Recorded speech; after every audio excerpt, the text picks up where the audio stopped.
This is the case of Mama Guy, the Korean TikToker with 55 million followers, who was found guilty of sexual assault and has now come back online and convinced his followers that he's innocent so that he can go back to posting TikToks. So he was found guilty. The defendants claim that during each sexual intercourse, the victim made moaning sounds and occasionally opened her eyes so she was not in a sleeping state. If you initiate the sexual encounter without consent, I don't care if she's making sounds while unconscious, because that's just a biological response. When you're unconscious and then you physiologically you're feeling things, you will subconsciously maybe quote unquote respond, but again, you are not conscious of what's being done to you. So she starts hearing these sounds and it wakes her up from her intoxication, and she sees Mama Guy on top of her. She pushes him off and straight up tells him, "This is SA." When she woke up, she literally got away from him and stopped it. My big point with that is that if you initiated the sexual encounter when the victim was unconscious, it is rape. You do not have consent. I don't give a fuck if she's moaning, you f***ing monster. It doesn't help that his face is just so punchable. If I see this next to me, I'm swinging.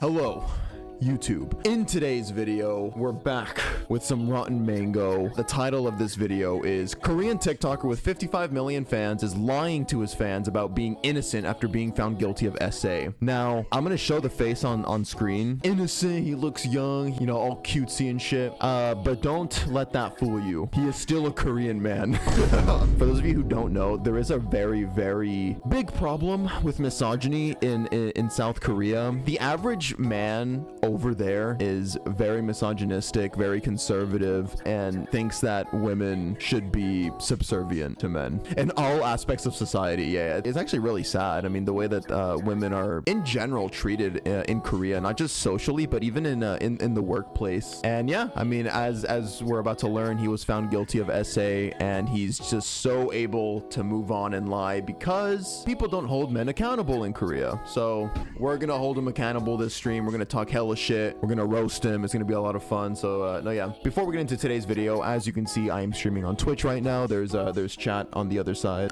We watch videos like this all the time: true crime, short films, Vocaloid. Sometimes we play games. It's a lot of fun. So yeah, follow me on Twitch to join us for moments like this. Alrighty, something tells me this is gonna be a very frustrating, rage baity case. I can tell I'm gonna get mad. Bada bing, bada boom. What do you do when your favorite creator, YouTuber, TikToker, they just stop posting? They disappear. There is no warning. There's no community post. They're just gone. And you think that maybe they're coming back next week, or maybe they just need a 2-week break maximum, but they're gone forever. They make no updates on any other platform. I mean, are you convinced that they're dead? Are you convinced that they've been kidnapped? Or do you think that they're just off in the middle of Montana joining a cult? Chat, how would you guys react if I just like didn't upload for 2 weeks? Would you guys care? Would you guys worry about me? Be honest. Oh yes, this is the kind of glaze I love to see. I'll cry. Yes, daddy.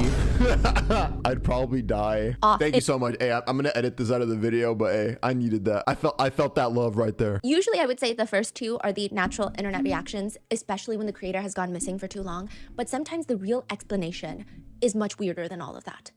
A YouTube channel run by a father and son by the name of Mac Adventures. Their main thing is going on their motorcycles and exploring places that they really should not be exploring, like Area 51, the restricted areas. The last video ever uploaded to their channel is titled Area 51, Camo Dudes Held Us at Gunpoint Again, Extended Version, which they're just straight up vlogging themselves committing crimes. It's showing them trespassing past the point of the signs that read, "Warning, no trespassing, maximum punishment $1,000 fine, 6 months imprisonment, or both strictly enforced." Oh, did this go down when like all of that drama was going on about Area 51? I could have sworn, let me know if you guys remember this, but I swear to God, there was a moment on the internet where everybody was talking about just going to Area 51 and basically raiding it to see what the was in there. Is anybody with me? Is anybody recalling that? I swear to God, there was a moment on the internet where everybody was obsessed with Area 51 and people were making videos on it. Maximum punishment $1,000 fine, 6 months imprisonment, or both strictly enforced. But they do trespass. They upload the video and then they vanish. They disappear completely. For years, they're just gone before they finally come back with a video. And this time it's just the son talking, and everyone thinks that his entire behavior is unsettling. It's bizarre. He was cloned. suddenly changed his mind completely to stating that there really is no reasonable reason in which anybody should be going to Area 51 past the gate. In fact, it's actually boring. There's nothing to see there. There's nothing there at all, which are all very fair, valid points. But the way that he's expressing it is very odd because their entire channel was about exploring Area 51. It's not like he's saying, hey, listen, when we got in there, we got fined, we got in trouble. And if you're watching this, we just want you to know, don't be dumb like us. We didn't even see anything cool in there. It was boring and we lost money and we almost went to jail. Don't do it. There's nothing behind those gates. That's not what he said.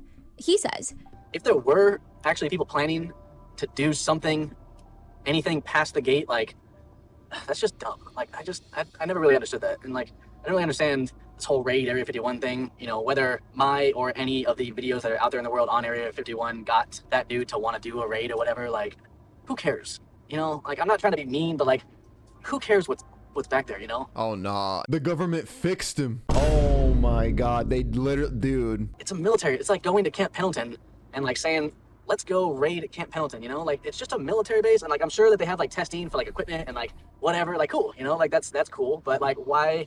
Maybe because it's out in the middle of nowhere and there's like a lot of, you know, science fiction and like movies about it. I don't know. Like, it feels evasive and vague. The whole time he's recording this video, he keeps glancing to the side. People say that he just seems not normal. He seems not like the son that they remember in all of the videos when they would explore Area 51. It's gonna be great, and we forgot to get dinner.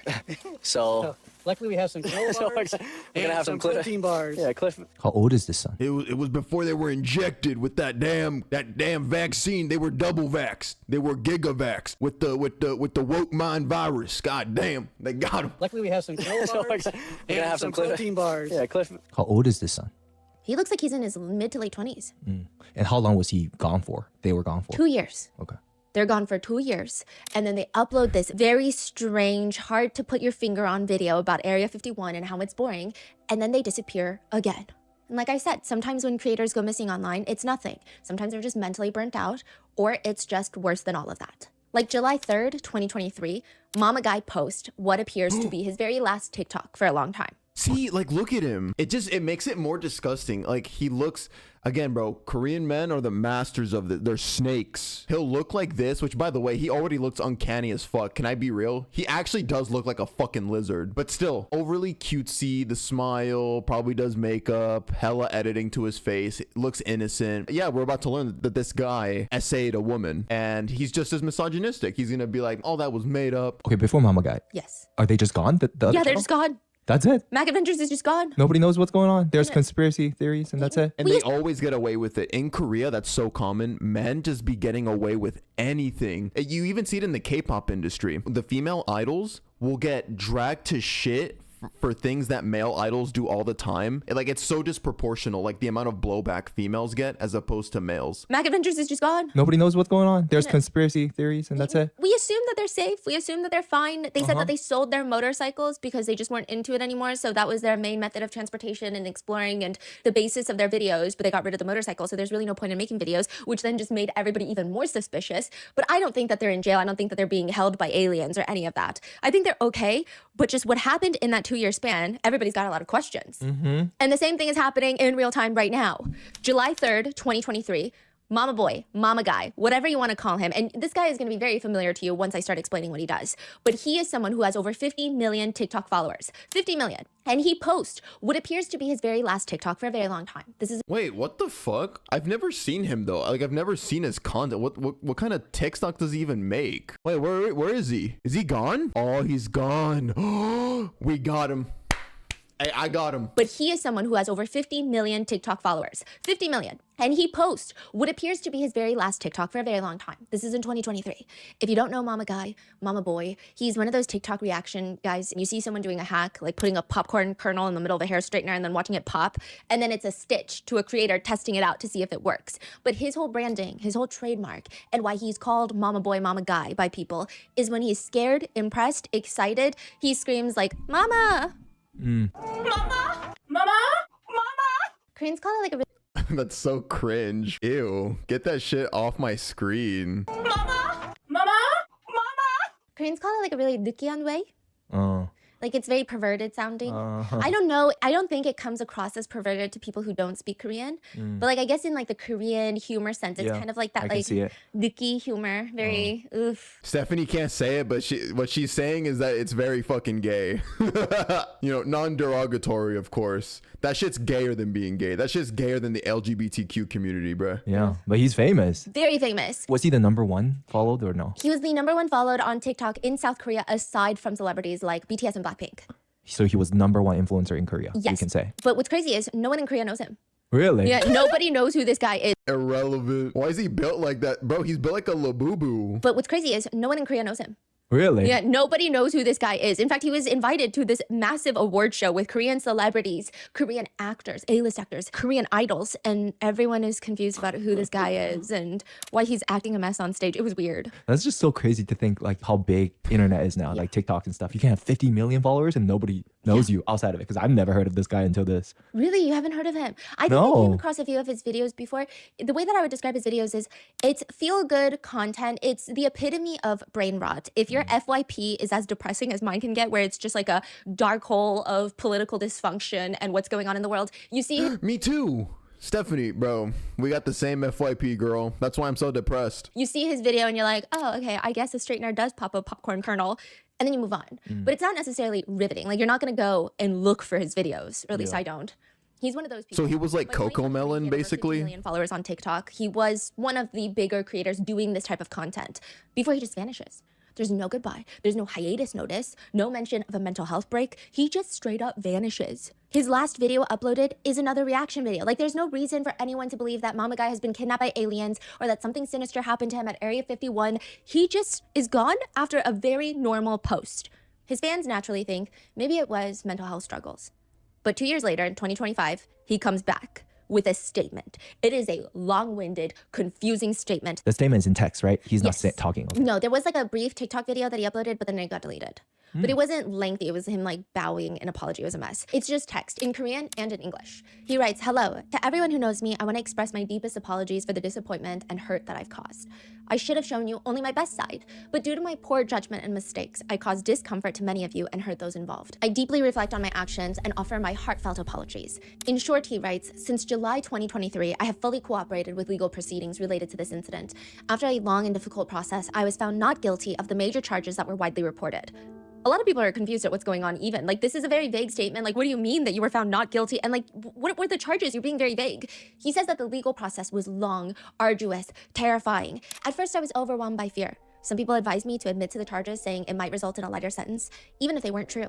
But after long and difficult contemplation, I realized that what I feared most was not being able to tell the truth. Trying to prove something I haven't done was extremely difficult. I'm truly sorry. Oh, you know what? You know what he's doing? This slimy snake. But so he's being super vague at first, and then he's going to be super clear about victimizing himself. So that's why he was like, "Oh, it was super scary. Proving myself innocent was like super hard, but I did it nonetheless." Like that part, he's making super clear at the beginning of this statement, and then the charges. I mean, he's being super vague about it. So yeah. And I respectfully tell you that I am not the man who kicked a woman in the video. He is a different person. The video that Mama Guy is talking about is the viral CCTV video from a South Korean essay case. It's called the Busan Roundhouse Kick case, and we've actually covered it. In the lobby of an apartment building, a guy stalks a girl all the way home. They just made eye contact on the street. He stalks her home, approaches her. Before she can react, he spins and kicks her straight in the head, straight to her skull, This motherfucker. He then drags her to the stairwell. Is that him? Ooh, I want to say things. Ooh, I want to say things, bro. But I'm gonna get banned. Like I think what I want to say is dead ass TOS. Area where there are no cameras so that he can try to assault her. If you're putting all the information together based off of his statement, it sounds like he was accused illegally of being the guy in the video that kicks and essays that woman. He's basically being framed for it. He fights the charges legally, the main charges are dropped, and he fought to prove his innocence, but regardless, he's still very sad at disappointing his fans. Oh, is it a different guy? Either way, regardless, even if it's him or not, fuck that. Whoever was in that video and did that to that lady. And to prove his innocence, but regardless, he's still very sad at disappointing his fans for not being more transparent and for being gone for the past 2 years. That's a message that sounds like it's being delivered, right? If you know nothing about him or if you know nothing about the case, it would be understandable that that's exactly what happened.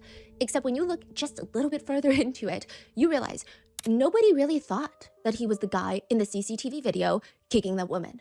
Maybe a few TikTok accounts, but this was not a widespread belief. Because that guy was caught, correct? Yeah. Like we talked about it. He was caught and He was everything. caught. Yeah. And even if you just look at the figure of both of them, it's not him.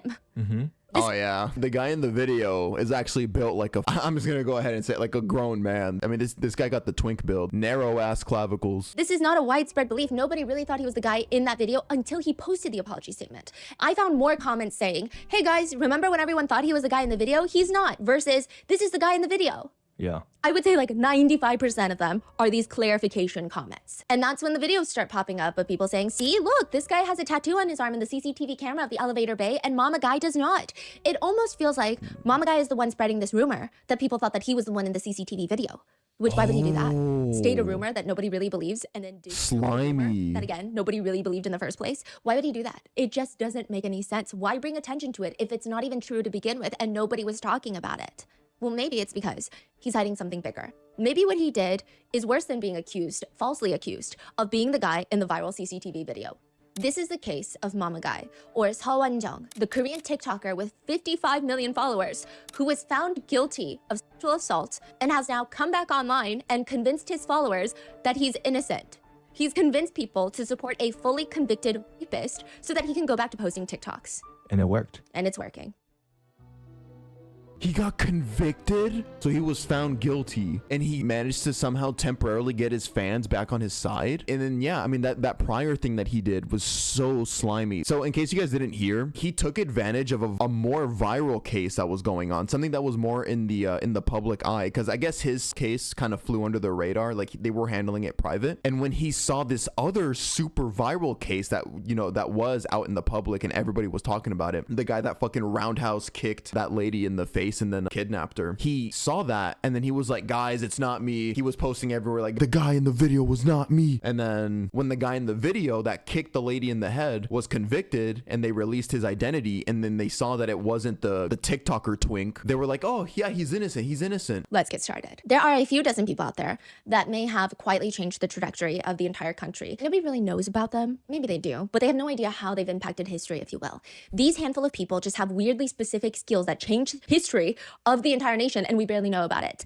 They are the sparring partners for potential presidential candidates to practice for the big presidential debate. So before each presidential debate, even the vice presidential debate, the candidates will have around 12 mock debates.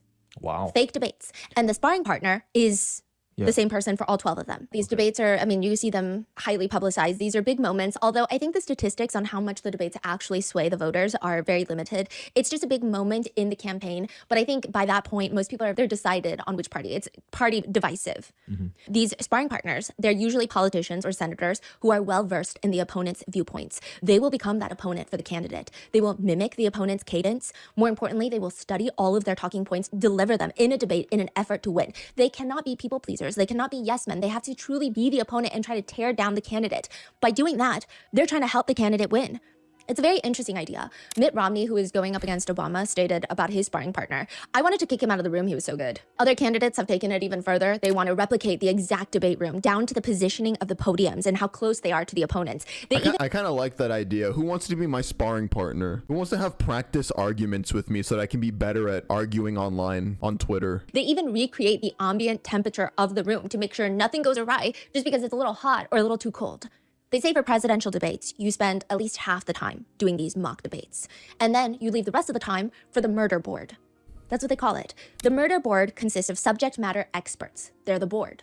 And they come in just to murder every single one of your talking points, to disprove you, to argue with you with science and facts that you probably don't have because you're a presidential candidate and you're not well-versed in every single aspect of the world and politics. It is to kill all of your inadequate statements before it reaches the public. You've got the mock sessions, the murder board. You have to be careful of all of your microfacial expressions. That can dominate post-debate coverage. Smirk, eye roll, all over the news. That's it. But one person who has been an advisor for many debates states, ultimately it doesn't really matter because the greatest politicians do better in the real debates than the mock ones. The greatest come alive when the stakes are high. They want that pressure. That's when they actually do their best. But other than that, some other small things that they have to worry Dude, about. whenever I watch presidential debates, I always envision myself, because like at the end of the day, like especially these days, the American people, they just want somebody funny and energetic. That's why Biden did so terrible in that one debate against Trump. He was smarter than him in every way, but he just sounded fucking terrible. And Trump sounded more charismatic. Bro, if I was up there and Trump is trying to rage bait me, oh hell no.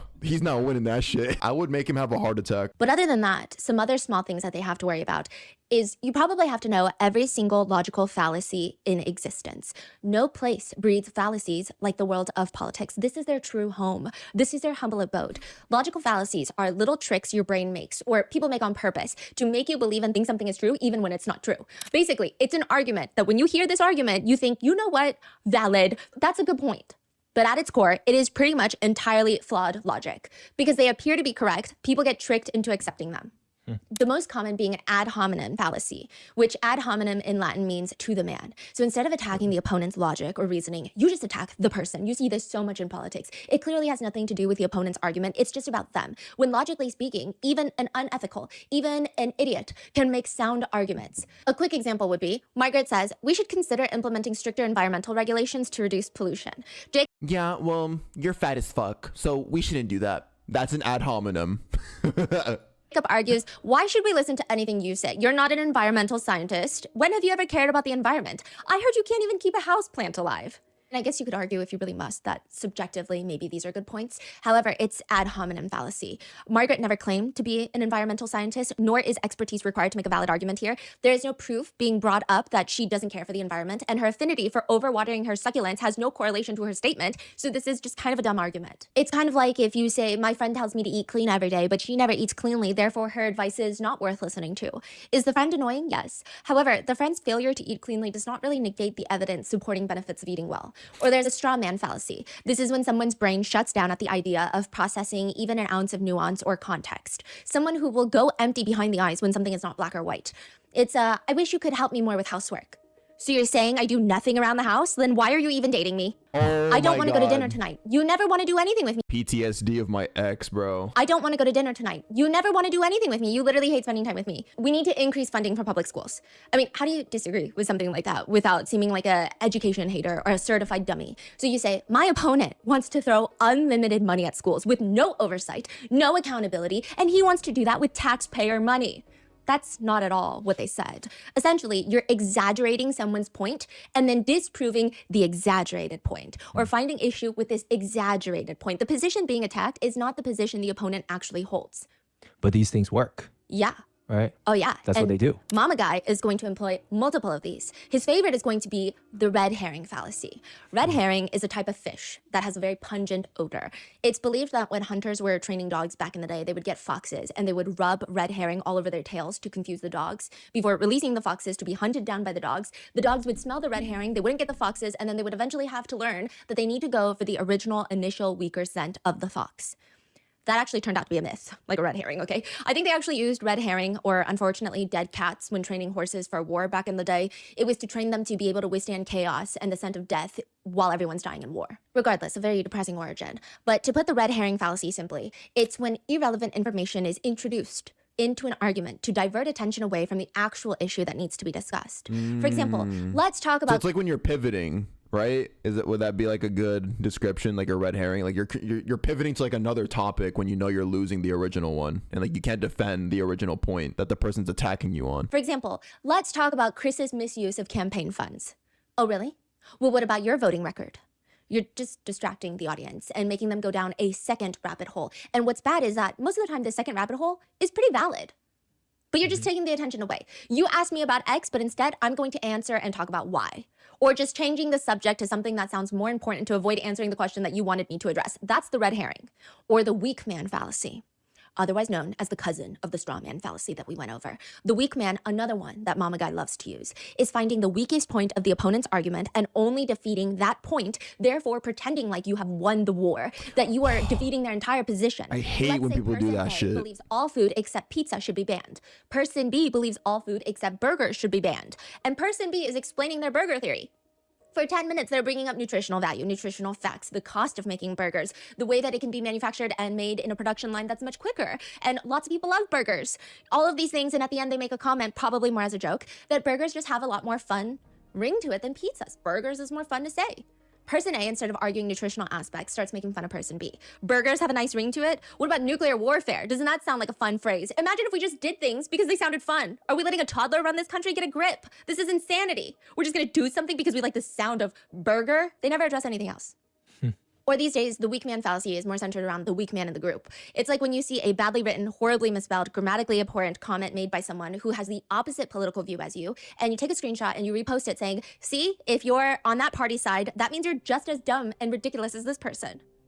That kind of falls into the weak man fallacy, but by all means, go ahead. I mean, who are we to get in the middle of a political showdown on social media about grammar, right? But you find the weakest part of their argument and you treat it like the whole argument, when in reality, they probably have a lot of strong points that you just don't want to touch on. You expect people to use these fallacies when they talk about politics, but you don't expect them to come from a random comedy skit TikToker with 50 million followers in his apology statement after being gone from the internet for 2 years. The problem just comes down to the fact that people just don't care enough about Mama Guy to fact check his information. Seo Won-jung was one of the most followed South Koreans on TikTok. Most South Koreans have no clue who this guy is. They would see him on the street, they would not know this man. Summer of 2020, he starts his TikTok account. I will say, like most creators, myself included, he has very limited amounts of talent, relatively good Wi-Fi connection, and moderately high tolerance for embarrassing himself. That's pretty much it. There's nothing particularly skillful about his videos, but it ends up working. The first video he ever uploaded. See, that's the thing about TikTok. It's like if you blow up doing this type of content, you're not really gonna have a quote-unquote fan base because like people aren't following you for your personality or for your like. There's nothing that identifies you as you. I make reaction content, right? But like you guys follow me because I'd say you guys kind of value my input on stuff, and I mean, hell, like not to even like toot my own horn too much, but like look, when I went to California, I mean, bro, look, this is me. Like I had a line in LA. I think that said something. The message that I'm trying to like drive home. You can have like 100 million followers on TikTok or YouTube Shorts or whatever, but if it's like super low effort, basically AI videos, you're not gonna have a fan base really. Nobody gives a fuck about you. There's nothing particularly skillful about his videos, but it ends up working. The first video he ever uploads gets 200,000 views. The next one, over 1 million views. And naturally, this convinces him that he is God's gift to earth and he must grace our measly presences with his infamous mama videos. In just a single year, he grows to have 40 million followers. So maybe he does have some sort of reasoning to believe that he's extraordinary. He was at one point one of the top 10 most followed TikTokers in the world. Wow. Yeah. Additionally, he secures a spot in the Forbes 30 under 30 list for Asia. He has a video with Jason Derulo that has 3.1 million likes. You know that trend where he was greeting people in different countries? And you greet people in Korea and both sides are bowing. And then they greet in America and they're clasping hands. Oh my shaking. gosh. And then the third one is just Mama Guy greeting in Korean and Jason Derulo greeting in the American style. And then he slaps him across the face because he's bowing. Oh my god. A lot of the comments are positive. You know, people are commenting on Mama Guy's videos. Today, I found out about your videos from my siblings. And after I watched a couple of them, I subscribed to your channels. I haven't really smiled or laughed like that. I mean, that was like the first time in years. It's not particularly my style of video that I like watching. Like, so he doesn't talk a lot, right? No, he doesn't talk a lot, and I will say that sometimes Koreans, myself included, can have slightly bigger facial reactions. I know that in China, the recent Koreans reacting to food at dinner tables went viral. Your sister was showing us videos of like... the way he eats, the CEO eats. Yes, but his is probably more over the top than all of that. It just feels more catered to younger demographics, maybe? The type of people that enjoy that kind of brain rot, like Coco Melon type humor where it's just like reactions, it's just like, that's his fan base, bro. Very exaggerated screaming. Like he'll open something and go, wow. This is his content. I'm 32 years old, by the way.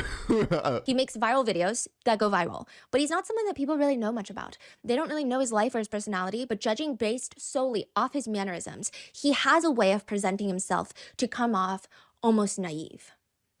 He's shocked by everything. He is amazed by everything. He's entertained by everything. Therefore, it almost presents him as this slightly more innocent guy. I see. People were under the impression that this is just a nice guy on the internet making funny videos. And like, you know how people make those edits of influencers I would trust with my drink? I feel like he would have ended up on a lot of those lists. Like that's the energy that he gives off. In Korean bookstores, there is probably not anymore, but there was a book with a very poorly thought out title.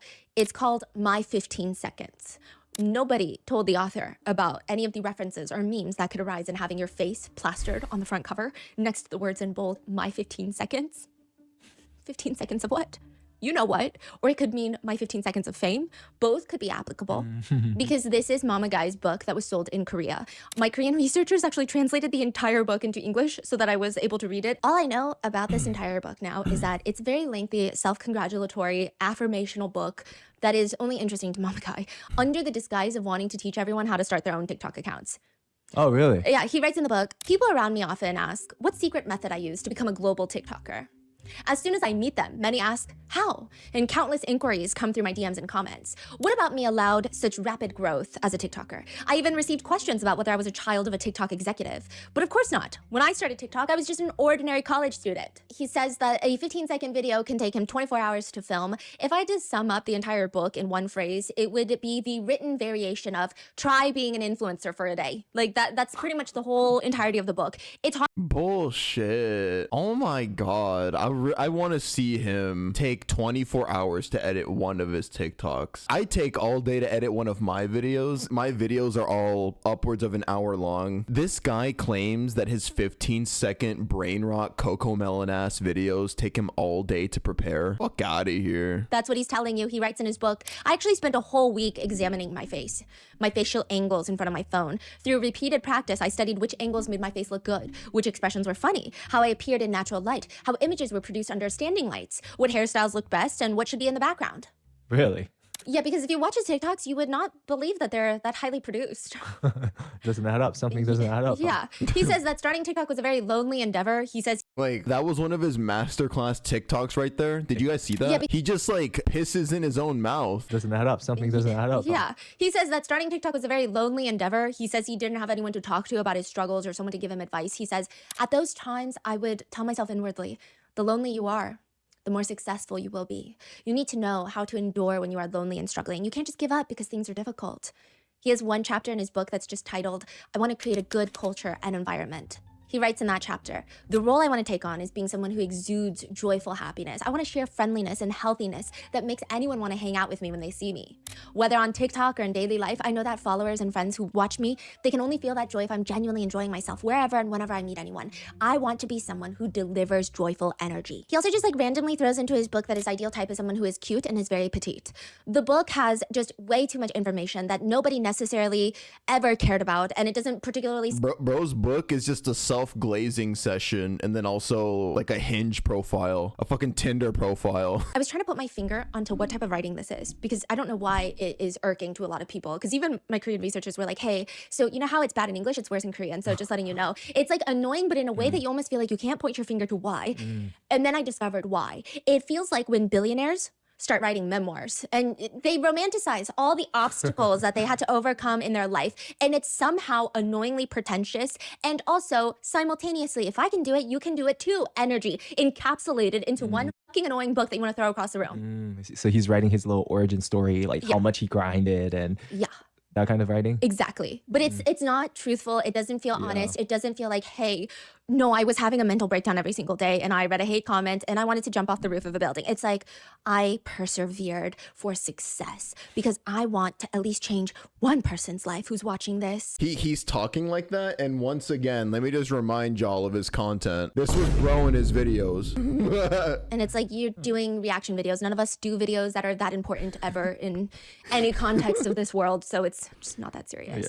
He writes in his book that when he has to relieve stress, when the anxiety and the stress of being a global TikTok star starts to get too much, you know, he has levels to what he does depending on the stress level. If he's moderately stressed, he will go to the gym and work out. If he's very stressed, he will walk in circles. He will pace his room. If he's very stressed beyond comprehension and function, he will go out drinking with his friends. He writes, when my mind gets complicated, I share soju shots with my friends. It will help clear my thoughts. And drinking doesn't solve problems, but I gain the courage to try and... Drinking clears my thoughts? Brother, your content looks like it needs more thought. It looks like it's meant for sub 20 IQ people. If he clears his mind anymore, he's gonna devolve into a fucking chimp. It will help clear my thoughts. And drinking doesn't solve problems, but I gain the courage to try and solve complex issues. And I'm grateful for my friends who are by my side. I don't have particular drinking habits. At most, I just get the urge to go home when extremely drunk. He said, when I drink alcohol, I'm solving problems inside. Yeah, that's also an annoying thing in the book. No, it's You're just drinking alcohol. What are you talking about? Yeah, you're you're just like hanging out with your friends. and like maybe that does help you, but Yeah. like it's weird. But you're to not say. solving anything. Then July 2023, Mama Guy vanishes from the internet. July 8th, 2023, in South Korea, the police get a call to an apartment. There is an emergency. It seems like someone is being held captive, is trapped, maybe not legally speaking, but it would make sense considering when the police get to the apartment in question, the people inside refuse to open the door. They have to call in the fire department to come. And when they get there, whoever is inside still is refusing to open. They have to force their way in. And they find 2 people, 2 men. What happened to the girl that called 911 or 112? The court document, which we were able to get a hold of in South Korea, states the defendant, who is just identified in court documents, is a famous influencer with over 10 million YouTube followers. The defendant goes to the bar and ends up meeting with a girl. So the court documents, we were able to get them, and they say that July 8th, Mama Guy, defendant, goes to a bar, meets a girl by chance, coincidentally. They exchange Instagram and they start DMing each other. 2 weeks later, they run into each other again at a different bar. And this time, maybe it feels like fate, like maybe they should be friends. So they start drinking together, and then eventually they end up going to a second bar. They have 2 bottles of champagne and 4 bottles of soju. Then they go to a convenience store, buy 2 more bottles of soju, 2 snacks. people? Initially, it was another friend of the victim that was there, but she decided to go home early. So I'm not entirely sure at one point in the beverage consumption she ends up leaving. But regardless, it's a lot of That's a alcohol. lot. Soju is like, what is that? Oh, soju, I equate it not to like rubbing alcohol. I know it's not. It's not as strong as vodka, but it's not a light time. It's not a beer. No. Yeah. So they get 4 bottles of soju, 2 bottles of champagne, and then they go to a convenience store and buy 2 more bottles of soju, snacks, and other drinks. And the defendant, Mama Guy, is like, hey, do you want to go to my friend's house? The victim probably is feeling safer around this guy because she's seen his Instagram. She knows that he's a very famous influencer. And there is a sense of safety that I think comes with interacting with people that have a large public presence. Yeah. Because you're like, you're not going to risk your career and your whole life online to do something crazy. In fact, like, I feel like I would feel a little bit safer, right? So Yeah. she's like, okay, fine, I'll go to your friend's house. They get there, continue drinking. It's a small studio apartment. There's really Yeah, that is kind of understandable. I mean, most like normal people would think that too. Like if you're even somewhat popular online, you're gonna trust them just because of that. Just like would you really do something to like risk your entire career like that? They get there, continue drinking. It's a small studio apartment. There's really just a bed in there. It's about 4 feet wide, 7 feet long. 4 feet wide, Yeah. 7 feet long. Yes, it's wider. That's a bed. Yeah. Okay. It's like a tiny apartment. So they just put a little bed in there. That's pretty much it. They're all cramped in there. It's stuffy. The victim says she's way too intoxicated. She just wants to close her eyes for a second, take a nap. She can sober up and then they can leave. Like she just wants to go home, but she's so drunk, it would not be safe for her to try to go home right now. So she's like, I'm gonna close my eyes for a second. She knocks out, and the friend, the owner of the apartment, he brings over 2 pieces of protection from the sink. He starts groping the victim before fully essaying her.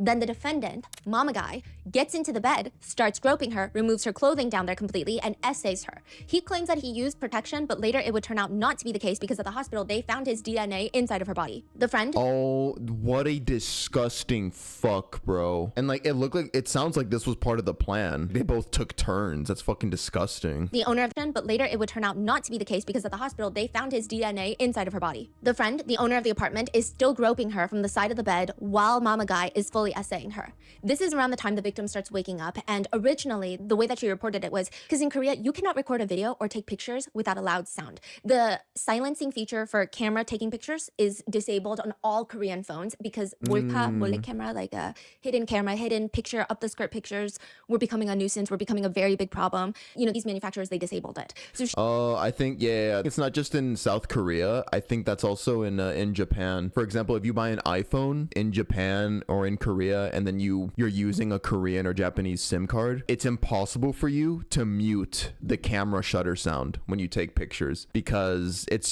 unfortunately it's very common over there for guys, for older men to be snapping sneaky pictures of women without their consent. Hidden camera, hidden picture, up the skirt pictures were becoming a nuisance, were becoming a very big problem. You know, these manufacturers, they disabled it. So she starts hearing these sounds and it wakes her up from her intoxication, and she sees Mama Guy on top of her. She pushes him off and straight up tells him, this is essay. And then it doesn't help that his face is just so fucking punchable. If I see this next to me, I'm swinging. She pushes him off and straight up tells him, this is essay. She calls the police, she gathers her belongings, and she runs out of there. The police get there, the two guys do not open the door, and the firefighters are forced to break in. The news slowly starts spreading in South Korea that a famous influencer fully essayed a girl with his friend after a night out of drinking, but it's not until months later that this is all connected. This happened July of 2023. Mama Guy stops posting July of 2023. Piece of He just shit. leaves the internet without any explanation. So there were a few people that were wondering, is the defendant Mama Guy? There were a few people in Korea that were very much into the case, that were trying to be internet sleuths, but because of Korea's privacy laws, it's very hard to verify. Even the court document we received, it doesn't list him by name. His only identifying features really is that he has a YouTube channel with over 10 million followers, and that this happens around the time that he stops posting. So in July, was he taken to the jail or? Yes, he was arrested.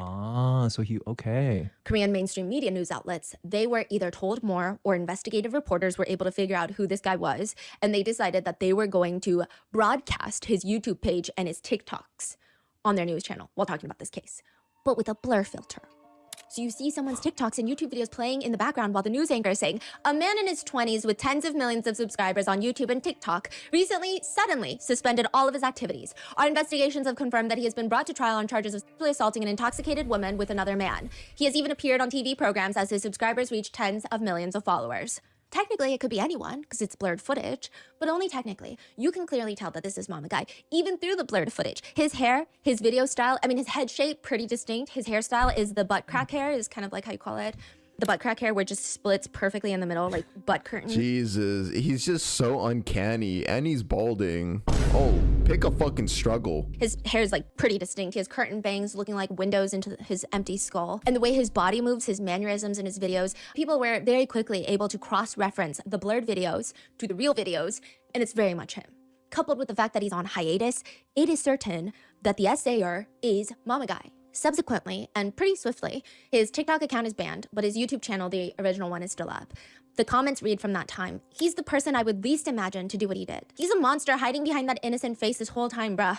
Another one, this dude took never judge a book by its cover to a whole new level, skull emoji. Imagine him in prison yelling, mama, LOL. Oh no. Yelling mama during what? Nah, I mean, I kind of do want to go there with this fucking disgusting freak, but I won't. But yeah, let's just say when inmates find out that you're in prison for sexual assault, let's just say they're gonna return the karma. Let's just say that, all right? He's gonna be screaming, mama! Imagine him in prison yelling, mama, LOL. No, now he's saying daddy in prison. Oh no, and then they put the soap emoji. No. Nobody thinks that this guy's ever coming back. I mean, that's pretty much the end of the Mama Guy lore. He's essayed a girl while she was too intoxicated to consent. He's been convicted. Long live justice, and may he rot in the Korean prison system. Until he does come back. 5 months ago. May 27th, 2025, he posts a long-winded statement almost 2 years after disappearing. And his full statement reads in full, and see if you can spot out all the ways that he's framing the story to make people believe that he's innocent, because it's a masterclass in shameless manipulation of facts. The statement is translated to English to read, hello, this is Ox Jung, so Seowon Jung. To everyone who knows me, I want to express my deepest apologies for the disappointment and hurt that I've caused. I should have shown you only my best side, but due to my poor judgment and mistakes, I've caused discomfort to many of you and hurt those involved. I deeply reflect on my actions and offer my heartfelt apology. Over the past year, I've spent a lot of time looking back on myself and facing the consequences of my actions. I was able to grow because of your love and support. Thanks to you, I was given many meaningful opportunities and experiences, but I brought everything down with my own hands. And I let you down. Since July He's talking about it like he defeated something unjust. 2023, I have fully cooperated with the legal proceedings related to this incident. Which he has, by the way. He argued in court during the original trial that the victim consented to the essay because he saw her open her eyes. That's crazy. So he say eyes open, she consented. Yeah, and she made no.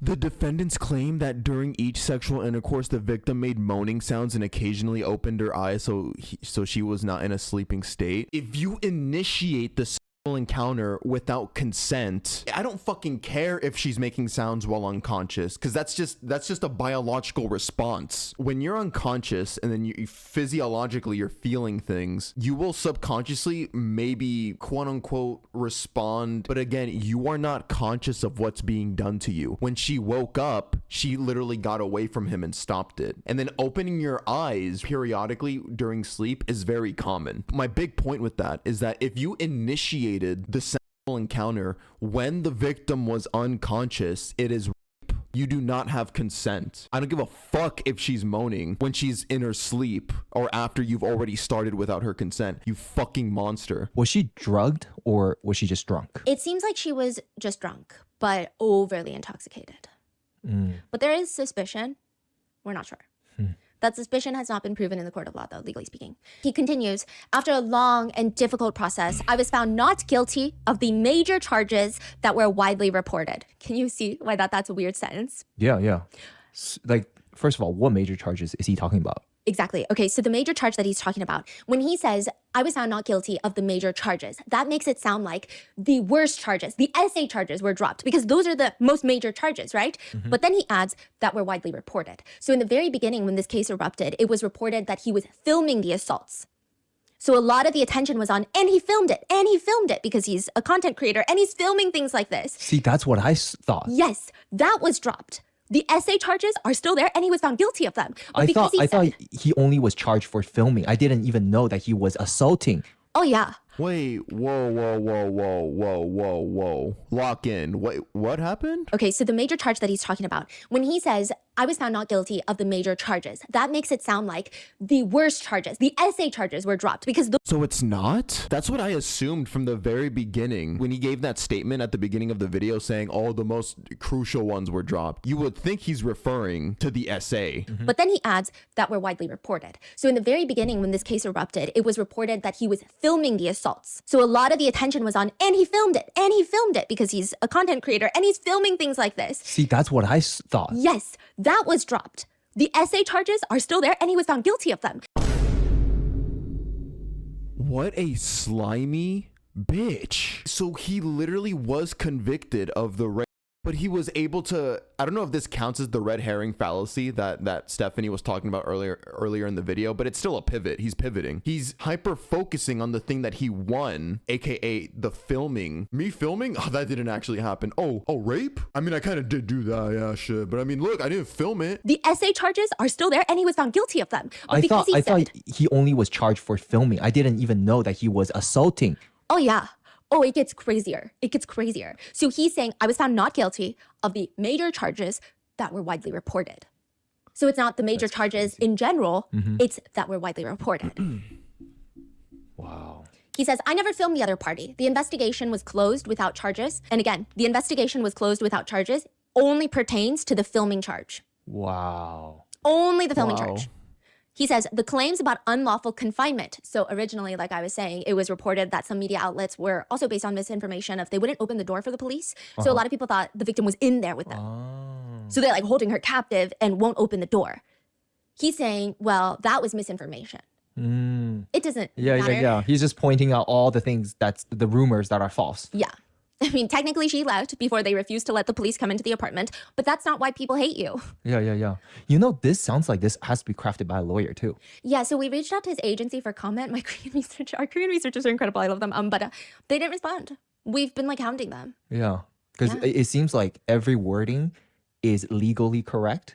Yes, it's legally correct. And I say this with as much disrespect as possible. I don't think that he is anywhere near competent enough to craft a statement like this. Yeah. Translation, he's too much of a dumb bitch to have crafted a statement like that. He definitely had to have had help from his lawyers. And then don't you think like the way that he handled this whole case from the beginning, it's like so well prepared. Like he basically got away with everything. And a lot of Koreans hate him, even though they didn't know him, they hate him now because they're saying this is another case of money buys innocence because this guy was making like $40,000 a month and he was bragging about it. He probably used a lot of that to get a really good attorney.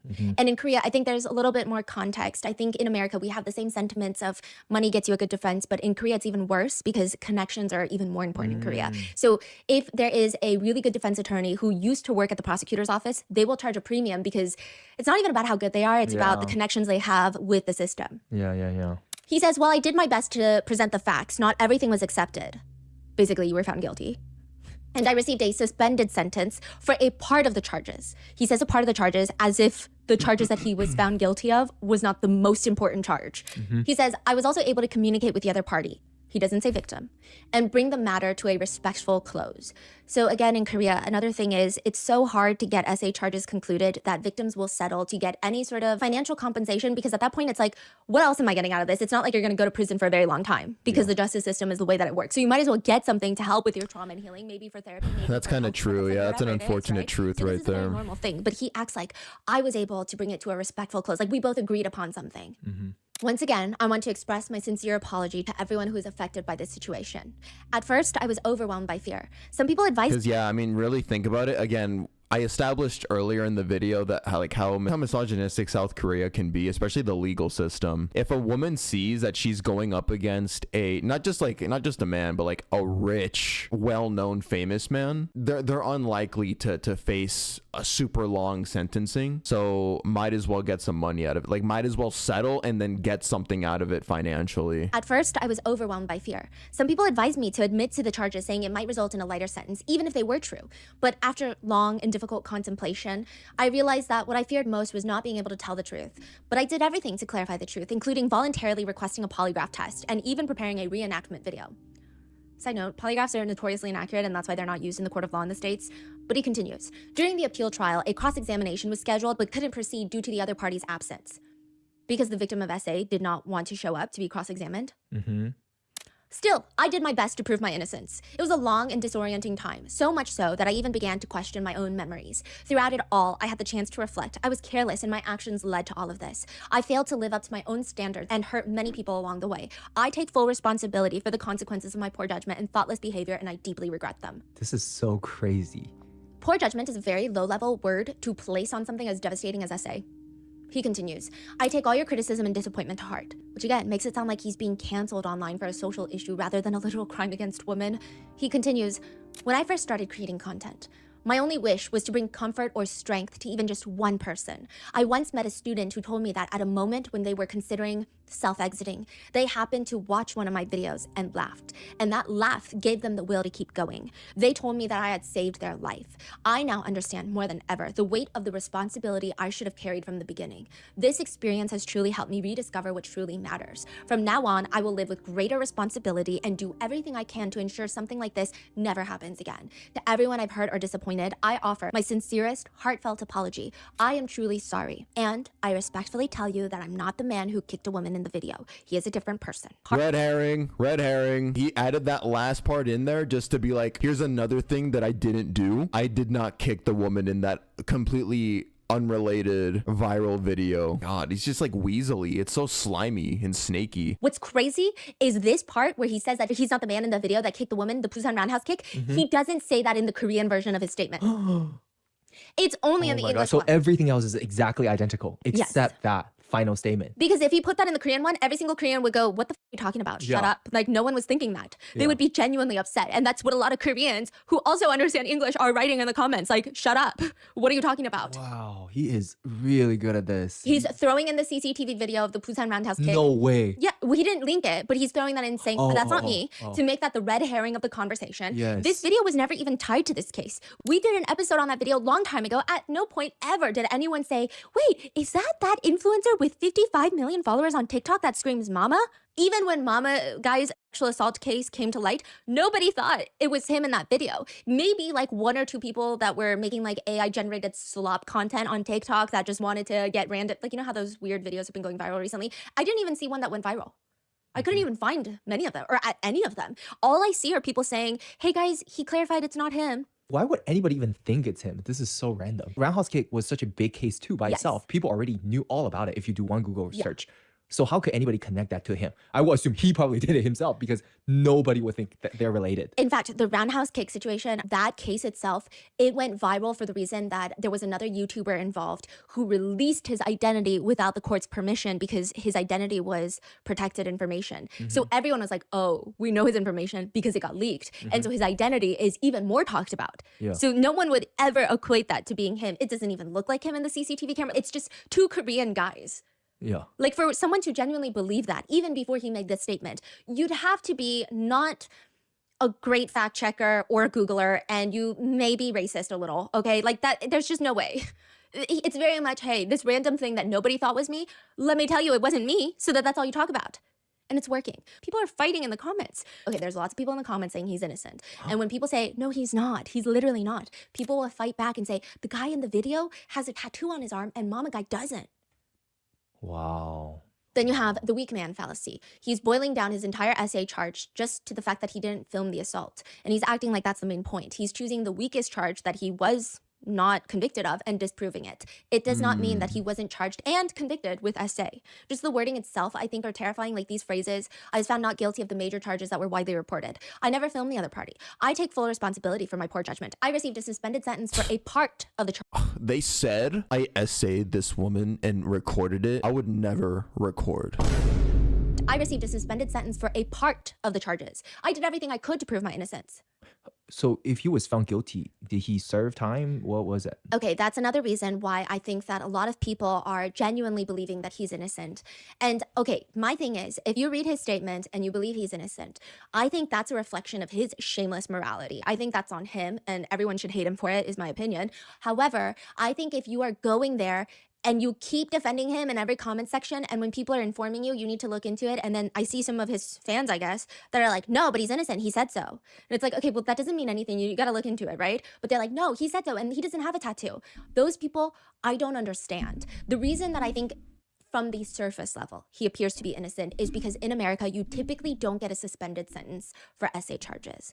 Whereas in Korea, you do. A suspended sentence means, hey, I'm going to give you a year and 6 months. However, it's going to be suspended, meaning in the next 2 years, you're going to be free. But if you commit any other crime, straight to jail for a year and 6 months. So because he's free, people think that he is innocent. Once again, South Korean law making it possible to look innocent after an essay charge. South Korean law really does need reform when it comes to like these kinds of cases, for sure. It worked so well that the top comments on that post are, this has to be the most incredible apology someone could ever make. Another one reads, bro, crazy. We were all hating him for the thing he didn't do. After reading this, I don't know why. I'm crying though. Don't know how much, like how bad he felt by everything. Bro, these fucking fans, oh my, his fucking fans is literally just this. Another one reads, for 2 years, you fought to claim yourself not guilty. Wow. And this apology post is way more better and personal than other apologies. You wrote it in 2 languages. 2. And I also couldn't believe that you were not guilty. I think this is the most honest and respectful and responsible apology ever. You wrote this in 2 languages? You mean to tell me you wrote your apology and then put it into Google Translate and then uploaded it twice? Oh my god, you're so smart, King. Out of every YouTube apology I've ever seen, this is the most honest and most sincere, good job, man, apology accepted. No, you don't have to be sorry. Social media does. You know, we all owe you a big apology and you shouldn't have been treated this way. There's very few Korean comments, but the top ones in Korean read, let's crack open the indictment, shall we? Oh, so Koreans do know what he Yeah. was charged for. Yeah, they know he's guilty, guilty. So the international viewers Yeah. have no idea. They No just took idea. his statement and nobody knows what's going on. Yeah. And that's why I'm saying I don't blame a lot of the people that read his statement, take it at face Oh. value, and they accept his Oh, apology that's or they good think he's then. innocent. I do, however, take problem with people that are getting responses of like, hey, let me link you very few articles, because there's not a lot of articles out there, but like the very few I could find in English, and they still keep posting. Like, no, he's not. He's So not. it's mostly And I'm the like, well, international, not like what's going on. English But speaking, another comment in non-Korean Korean streets, all the comments fans. are But most of foreigners, Korea because hates they're like, him. That's how are good. people falling for this? And again, Yeah. it's just the lack of information in English that's available. But some people just don't care about the truth. I see some people, they keep commenting on every post. It doesn't matter how many people respond to him telling them the truth. There's someone who goes around commenting on like every video. Why do people not forgive him? He was found innocent. He is not guilty. The man who kicked the girl had a tattoo on his arm, but Wanjung does not have a tattoo on his arm. Plus, he is sorry for scaring people, even if he didn't do anything wrong. I hope you guys can all understand. And I'm like, okay, Wanjung, is this you? Another comment is, they're passionate. They write, dang, if you look at the comments from back then, people really thought he did it. They act like he was not a human being. People took this way too far. People said LOL about him going to jail. Some people probably even sent him death threats. We should all apologize to him for what we put him through. Wow. Other people are commenting, Wanjung, you look so sad. You were so happy in your older videos. What happened to that happy smile? Please stay happy. Do whatever you want. Fly around the world. Eat your favorite foods. Eat the famous food you missed out on, but just do something. Please Please stay happy, rapist. don't Fuck be you. sad. You don't deserve to be happy. You deserve to burn. He goes on to like that comment. Jeez, and it only has one other like. That means he had to scroll down all the way to the least liked comments to be able to find a positive one. I will say, I think Again, for the people, the mass population who didn't really dig into it more and they trusted him to tell the truth, I don't think it's their fault. It is very confusing, and I think there's a few elements to it. So during the first trial, there were 2 trials. During the first trial, both defendants, Mama Guy and his friend, they tried to argue that this was all consensual. They never wanted to commit a crime. So there were 2 things. They were charged with special quasi essay. Now, this is very important, okay? There's also a translation error that makes a lot of English speakers feel like it's not essay.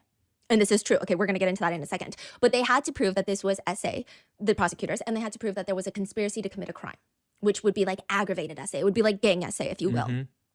That gets dropped. The aggravated part gets dropped.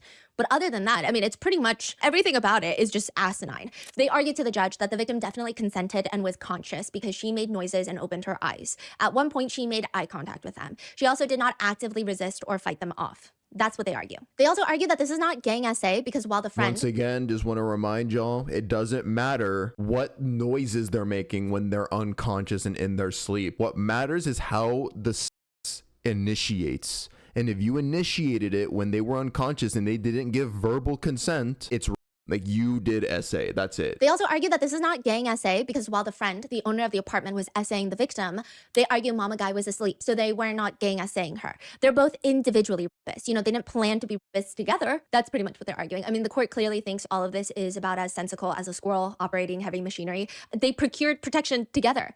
Also, moving her eyelids doesn't mean consent. We don't even have to like go down the path of pointing out how ridiculous their whole defense is. During the first trial, Mama Guy was found guilty and sentenced to 3 years and 6 months in prison. He appeals it. Then he goes to a second trial, and then he's sentenced to 1 year and 6 months and a 2-year suspended sentence, meaning he doesn't have to go to jail anymore. That's crazy. But there's really barely any international updates on this case, and if there is a huge translation discrepancy.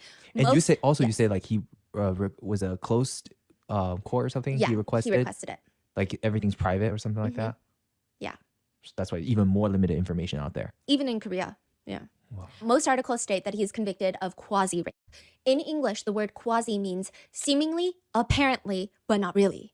Being partly or almost. So in some sense or degree, that's the meaning of it. So people are taking that as, oh, it wasn't fully essay. Like maybe it was harassment. Right. Like maybe it was something else, but like it can't be fully essay because the definition of quasi in English means not completely or just seems like it, but is not really it. Nah, this is black and white. Not everything is black and white. This is black and white. There is no kinda, seemingly, but not really. No, you got inside of her while she was asleep. Fuck you. The definition of quasi in English means not completely or just seems like it, but is not really it. It's just miscommunication. Like that's not at all what happened. So in Korea, what it means is technically the term quasi-essay, when you translate it in Korean and the way that it's used in his court case, is that it just means there was an essay that takes place, but essay, that charge in Korea, typically is intertwined with force, physical, or threats. So the word quasi in front of it means the victim did not resist because they were incapable of resisting. So if you just charge them with, in Korea, the legal definition of regular essay, then they would have to prove that the victim resisted. So this is just their saying of, hey, it's a different charge where we don't have to prove that the victim resisted because we can prove to you that they were not in a state of resisting. So whether that means that they were too intoxicated, whether they were blacked out unconscious, whether that means they were mentally incapable of resisting at that time, whether they were in a coma, whether they were not at the developmental stage of being the age that they are on their driver's license, like there's all these different factors. Or they could have been on drugs like prescription medications. So they're saying it's just essay where someone is incapable of resisting.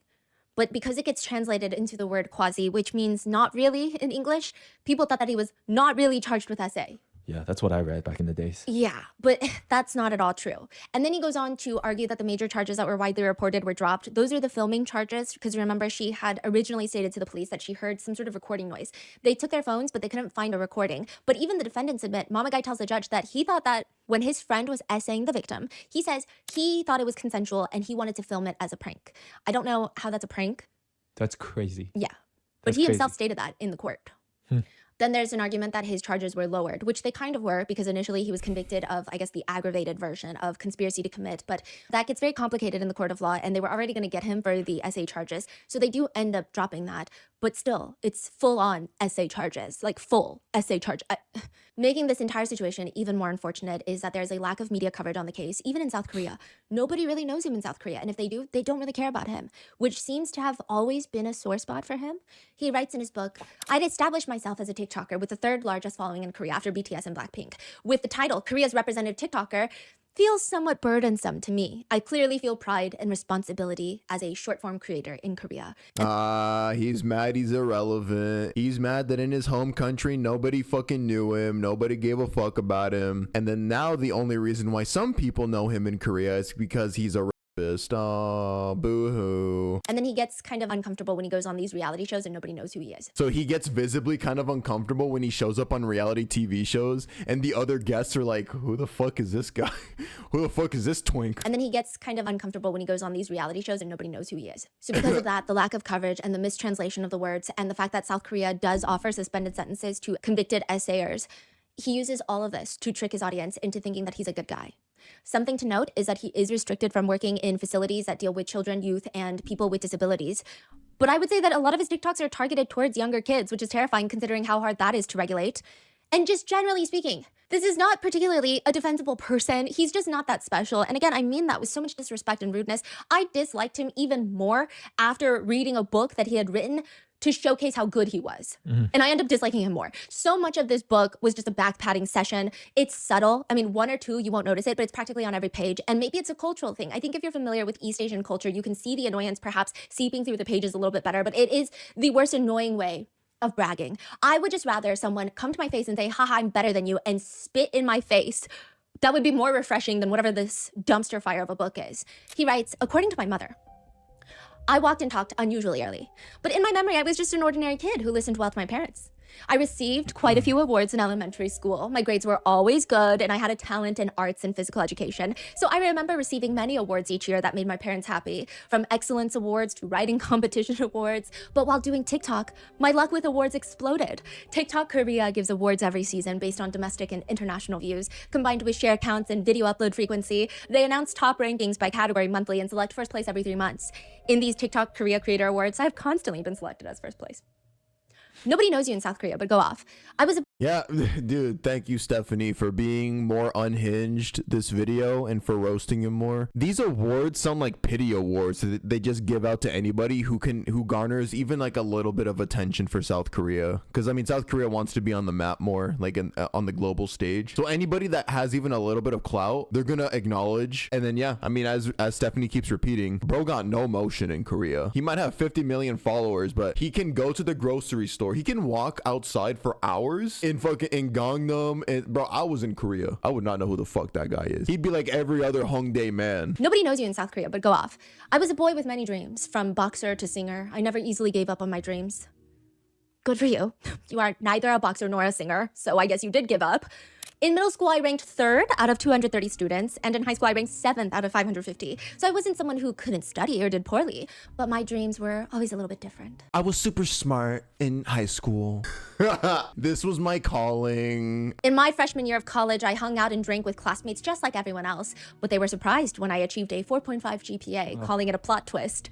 I was the type to play hard when playing, but concentrate intensely when studying, even staying up late. He also goes on a multi-page tangent, seemingly taking shots at students who take part-time jobs working at cafes and tutoring because that's easy money. He says he wanted to experience hard work, which is why he wanted to build thick skin and take jobs working at construction sites or popping rice crackers on the street. He then goes on to rant about his time during the military conscription that every guy in Korea has to enlist for a mandatory 2 years minus few exceptions. He says that he wanted to, quote, I felt that I should take away something more from military service. I headed to the fitness room. I picked up dumbbells with the mindset of just trying something. I exercised consistently and really hard. And he says the month that he was discharged from the military, he does one of those bodybuilder profile photo shoots showcasing his physique. I'm gonna be so for real, bro. I have this physique and I don't need to go to the fucking military. I go for walks. I drink nothing but Diet Coke and White Monsters, and I look like you, and I'm probably still stronger than you. Even that, he has a very holier than thou explanation. He says, rather than taking photos for the purpose of keeping them, I wanted to remember the thrilling experience of overcoming my own limits. People might just glance at the photo on page 148 of this book, thinking, "완전 man, nice body." But to me, it is an intense record of overcoming my personal limits through pure effort. Bro, what is he saying? I don't know, but even my dad was jacked after the military service. Like, I don't know what he's talking about. Everyone gets jacked after the enlistment. Yeah. And it's also like mandatory. It's not really Yeah. something to write home about or dedicate a whole page for the picture in your book for. I know it sounds like I'm nitpicking and maybe I No, am he sounds in like a hindsight. pick me. Like, so Yes. annoying. I feel like it's, Especially what kind of person he is. Like, you just know. that's what I'm saying. He's full of himself. He continues to complain. It's always half woe is me to, don't worry guys, I'm saving the world with my TikToks. I do think that his crime is definitely tainting my perception, because had I not known what kind of person he was, maybe none of this would strike me as annoying, or maybe I would just say, oh, it's maybe not my personality type to be friends with him.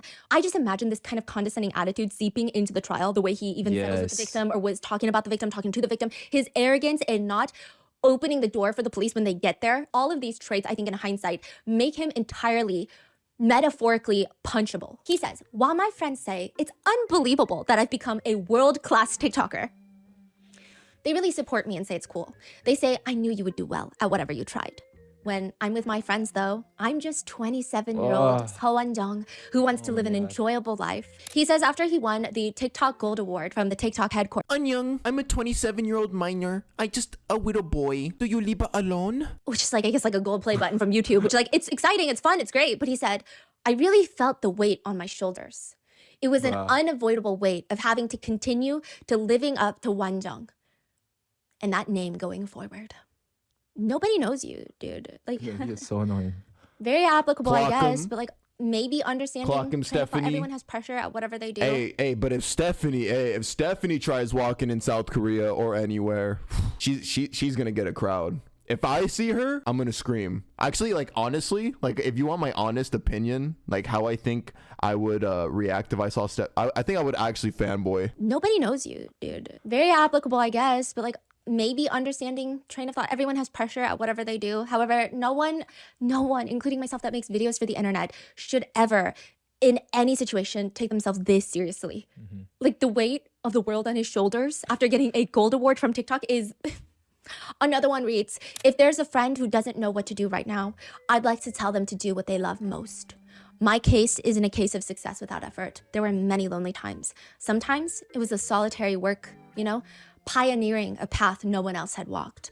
But because I loved what I was doing, what I loved, even that loneliness was bearable and that hardship was enjoyable. I didn't really have role models. It's impossible to find role models around me in the process of expanding activities as a TikToker. While I often felt like I was walking a long path, Oh no, I have an idea of who could be a role model for him. His name's Diddy. it was something I liked it. I developed a desire to pioneer ahead of everyone. It's hard to walk a path that no one else has walked, which is actually not true. It's not really an uncommon path to have content creators commit sexual crimes against women. So I don't know why he's patting himself on the back. That is a long, frequently journeyed path that a lot of content creators take. He writes in his book under the chapter, The Hardship Beyond Being a Global Influencer. That's the title. He writes, I recently lost weight and people around me were very worried when I suddenly lost 9 pounds compared to last year. Even I was surprised. I just had become so busy that I didn't even have time to exercise. But you had time to essay someone, so I'm pretty sure that you could make time if you wanted. I think that's the most dangerous. Stephanie. I love it when she's mean. I love it when she turns mean girl. I think that's the most dangerous thing about him is that, well, he's free, but also he has no shame. He has no remorse. The way that he talks about himself in the book, the way that he talks about himself in that statement, he clearly thinks that he is a great person, gracing everyone with his presence. And that's terrifying. Obviously, if you are someone who gets convicted of SA, you cannot be a good person. But even that statement alone is shocking. There's just no backbone. Like, just get off the internet. What are you doing? This manipulation of his word usage, all of these different fallacies that he's employing in his statement is so terrifying that there are people out there like that. In 2023, before all of this news became public, before the conviction and his morally corrupt wordplay apology, he wrote in his book that he was in the process of launching a video game and a full clothing line because he wants a brand to exist outside of him. And I just want to say, if that does happen, I will be there every step of the way. I don't care if this is 20 years later. I'm going to be there and I'm going to be reminding him of this case. Her level of hatred is what I strive to have for my enemies. I aspire to be this hateful. TikTok and Yes, everything. so his YouTube has never been suspended. He's still actively posting on YouTube. He does not get the views that he used to, but he's still posting on YouTube, and he made a new second TikTok account because his first TikTok account was suspended. So if you ever come across his videos, block it, report it. Is he like how many like followers and stuff he has now? He Like, only has like 50,000, which is not only, but that's a Oh. lot. so he lost his like main account. Yeah. He lost all the followers. Yeah.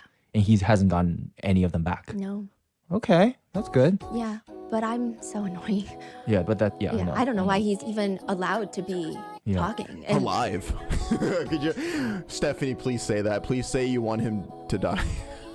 She wanted to say that. She wanted to. I can't imagine like why he's even alive. I think it's most frustrating when like literally you watching him and you see that he fooled every single person. You know what's crazy? He fooled everyone to the point of when his initial charges were brought to the surface in 2023, there were a lot of TikTokers that were saying, hey guys, this is what's going on with this mama guy. And now if you look at their recent comments, people are saying, oops, this video aged badly because they think he's innocent. And I'm like, it's actually worse. Yeah.